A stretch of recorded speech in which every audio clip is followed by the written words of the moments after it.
In this video, we will learn how to use the overview chart and its connected data tables. We already got to know the overview chart in the previous videos, but we will take a closer look at it now. The overview chart is available in the shock view and the sensors view. It's called overview because it always shows the whole time span of the measured data that is loaded into the application.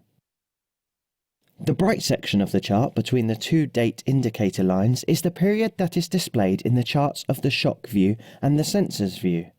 You can move this selection back and forth just by dragging it with the cursor. The upper part of the chart, the darker grey band with the blue dots, shows the shock events. Therefore, the part within the selected period looks like an abstract of the shock events chart of the shock view.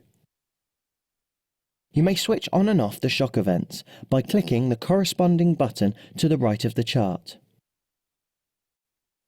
The same principle applies to the lower and bigger part of the chart, which represents all measured curves of the other sensors. You may as well switch it on or off by clicking its button to the right of the chart.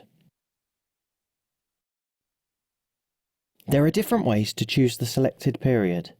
The most straightforward one is to drag the date delimiters with the mouse cursor. The two lower buttons on the right of the chart provide you with more options. One is to select an exact time span, for example a day. The other is to select the whole measurement period. You may go back to the previously selected period by clicking this button again. To jump forward or backward on the timeline, use the arrow buttons on either the right side of the chart or in the command bar.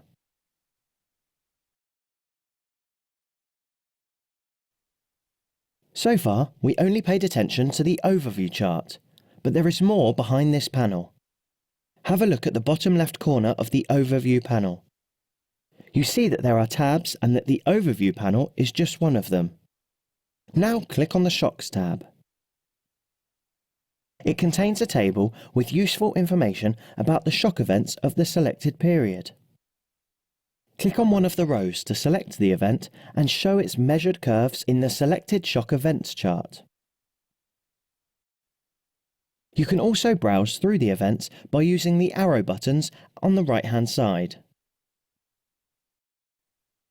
A switch to the Sensors view will add two more tabs next to the Overview tab, the Sensors tab and the Battery tab.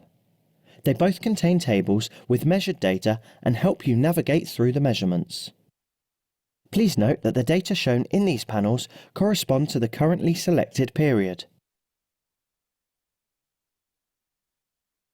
In an earlier video, we have seen that the Overview panel can be moved to a different place on the screen or docked to any side of the application window by grabbing its title bar. By doing so, the other tabs will also move and stay in the same panel. But you can reposition the panels individually by grabbing their tab.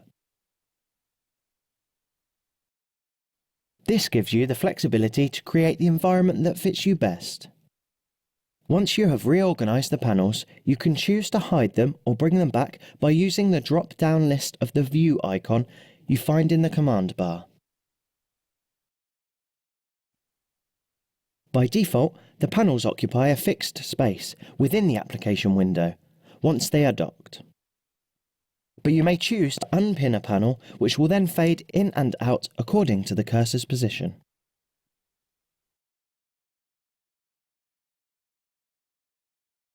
Thank you for watching this video.